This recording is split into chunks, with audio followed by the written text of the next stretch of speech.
बिस्मिल्लाहिर्रहमानिर्रहीम। अस्सलाम वालेकुम। क्या बुर्का पर्दे की गायत पूरी करता है? सवाल।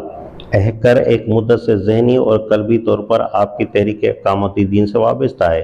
पर्दे के मसले पर आपके अफ़कार का हालिया पढ़कर बहुत खुशी हुई, लेकिन आखिर में आपने मरवजा बुर्का को भी डिमांड किया है। इसके मुतल्लिक़ दो बातें दिल में खटकती हैं, बराए मेहरबानी उन पर रोशनी डालकर मशकूर फरमाएँ। पर्दे की गायत सनफ़ी मिलान की इंतशार पसंदी को रोकना है। ज़ाहिर है कि ये मिलान हर दो असनाफ में पाया जाता है, वो दोनों में फ़र्क की नोई से इनकार नहीं। इसी वजह से पर्दे की असल रूह रद बसर का हुक्म मर्द और औरत दोनों के लिए है, लेकिन ये हकीकत है कि बुर्के की दीवार के पीछे औरतों की बहुत बड़ी अक्सरियत निगाह के ज़ना की मुर्तकब होती रहती है।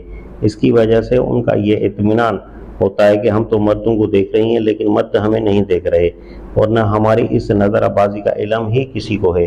सो इस तरह की ख़वातीन में जो जौहर हया सनफ़ नाज़ का असल जौहर बहुत कम हो जाता है। इलावाज़ी बुर्का ओढ़कर एक औसत मुआश वसाइल के कुंबे की औरतें अपने काम काज भी कमा का अंजाम नहीं दे सकती। सफ़र ही को लीजिए, गाड़ियों और बसों वगैरह में चढ़ना और उतरना बुर्का पोश औरत के लिए ख़तरे से खाली नहीं होता।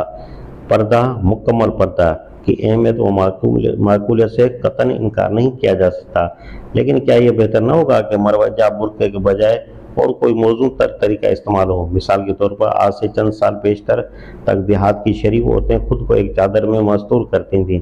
चादर में वो जुर्रत नहीं कर सकती थी कि किसी मर्द को मुसलसल देखें, और उनकी आंखों में शर्म हया का बहुत आला मुजाहरा होता था। मैं समझता हूँ कि मौजूदा बुर्के की बनस्बत उस चादर में बहुत अच्छी तरह पर्दा होता था। आपकी मसरूफियात के इल्म के बावजूद आपको तकलीफ दे रहा हूँ। जवाब।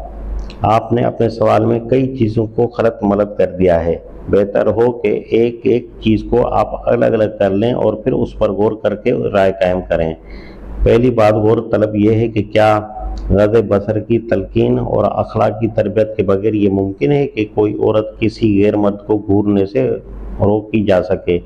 आप बुर्के की नकाब पर एतराज़ करते हुए वो सिर्फ मर्द को औरत पर निगाह डालने से रोकती है, औरत को इस नाजायज़ नज़रबाजी से नहीं रोकती। मगर ये ऐब तो सिर्फ नकाब में नहीं है, चादर में भी है। शरीयत उसकी इजाज़त देती है कि औरत चादर से मुंह ढांक कर जब बाहर निकले तो उसे रास्ता देखने के लिए कम अज़ कम इतनी जगह खुली रखनी चाहिए कि उसकी आंख सामने देख सके। फिर ये ऐब चलमन भी है जो आप दरवाज़ों और खिड़कियों पर डालते हैं, बल्कि ये ऐब हर उस चीज़ में है जिससे कोई औरत बाहर झांक सकती हो। आप खुद बताएं कि इन मुनाफिज को आप कैसे रोक सकते हैं, और क्या फिलवाक़या शरीयत का भी ये मुतालबा है कि इन सब मुनाफिज को रोका जाए? अलावा अज़ीम, इसी किताब पर्दा में मैंने वो रवायत नकल की है कि जिसमें लिखा है कि नबी सल्लल्लाहु अलैहि वसल्लम ने खुद हज़रत आयशा को हबशियों के खेल का तमाशा दिखाया था। वहाँ मैंने ये भी साबित किया है कि मर्दों का औरतों को देखना, औरतों का मर्दों को देखना न शरअन बिल्कुल यकसा है और न नफ्सियात के एतबार से उनकी हैसियत बराबर है। दूसरी गौरतलब बात यह है कि अगर बुर्का बजाय खुद भड़कीला और जाज़िब नज़र न हो, सादा और बेज़ीनत हो, तो शरअन उस पर किसी एतराज़ की गुंजाइश है? क्या वो शरीयत के किसी मुतालबे को पूरा नहीं करता? अगर करता है तो हमारे पास उसके नाजायज़ होने की कोई दलील नहीं है। यह अलग बात कि आपके नज़दीक कोई दूसरी चीज़ उससे बेहतर तरीके पर शरीयत के नफाज मंशा को पूरा करती हो।